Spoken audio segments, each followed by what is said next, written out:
Epstein का middle east connection, मस्जिद से सत्ता तक की कहानी। कुख्यात अपराधी जेफरी एप्स्टीन की कहानी सिर्फ अपराध तक सीमित नहीं थी, बल्कि उसके सपने सत्ता के सबसे ऊंचे गलियारों तक पहुंचने के थे। रिपोर्ट्स के मुताबिक ये मोहम्मद बिन सलमान यानी सऊदी अरब के क्राउन प्रिंस का सलाहकार बनना चाहता था। इसके लिए उसने मिडिल ईस्ट में अपने संबंध मजबूत किए और साथ ही इस्लामिक संस्कृति से जुड़ी दुर्लभ चीजें इकट्ठा करना शुरू कर दी। हैरानी की बात तो यह है कि उसने अपने कैरेबियन द्वीप पर एक विवादित इमारत बनवाई जिसे वो मस्जिद कहता था। हालांकि वहां कभी इबादत के कोई भी सबूत नहीं मिले। इस इमारत को सजाने के लिए उसने मक्का की काबा से किस्वा जैसा पवित्र कपड़ा, उज्बेकिस्तान से खास टाइल्स और सोने का गुंबद तक बनवाया। लेकिन ये सब कुछ सिर्फ शौक नहीं था, बल्कि एक बड़ी रणनीति का हिस्सा था। नॉर्वे के राजनयिक टेर्जे रोड लार्सन के जरिए एप्स्टीन ने सऊदी के शाही सर्कल तक पहुंच बनाई और कई प्रभावशाली लोगों से संपर्क किया। उसका मकसद साफ था, ताकतवर लोगों के करीब जाकर खुद को वैश्विक स्तर पर स्थापित करना। यहां तक कि उसने शरिया नाम की नई करेंसी का आइडिया भी पेश किया। ईमेल्स में सामने आया है कि अपनी इस मस्जिद में इस्लामिक शब्दों की जगह अपने नाम के अक्षर डालने तक की सोच रहा था। ये पूरी कहानी सिर्फ एक व्यक्ति की महत्वाकांक्षा नहीं, बल्कि ये दिखाती है कि कैसे कोई इंसान सत्ता, धर्म और पैसे के बीच खतरनाक खेल खेल सकता है।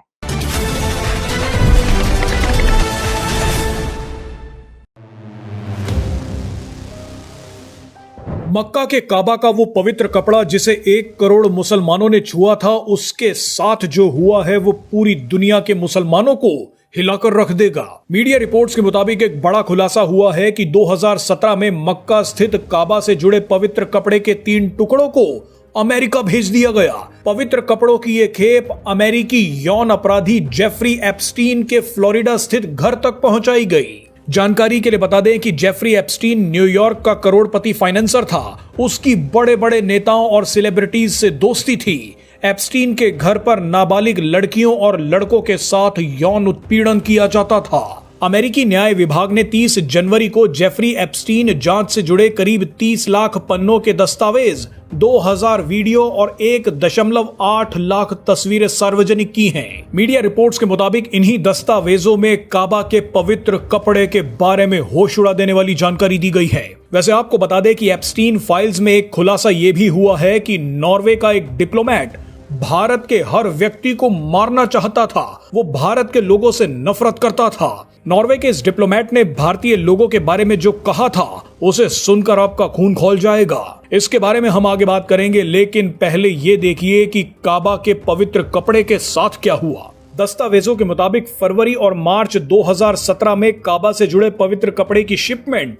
संयुक्त अरब अमीरात से जुड़ी एक बिजनेस वुमेन अजीजा अल अहमदी ने सऊदी अरब के एक व्यक्ति अब्दुल्ला अल मारी के साथ मिलकर अमेरिका पहुंचाई थी। अजीजा अल अहमदी ने एप्स्टीन को ईमेल लिखते हुए इस धार्मिक कपड़े के महत्व पर जोर दिया। उसने लिखा कि इस काले कपड़े को कम से कम 1 करोड़ मुसलमानों ने छुआ है। काबा के साथ चक्कर लगाने वाला हर मुस्लिम इस कपड़े को छूने की कोशिश करता है।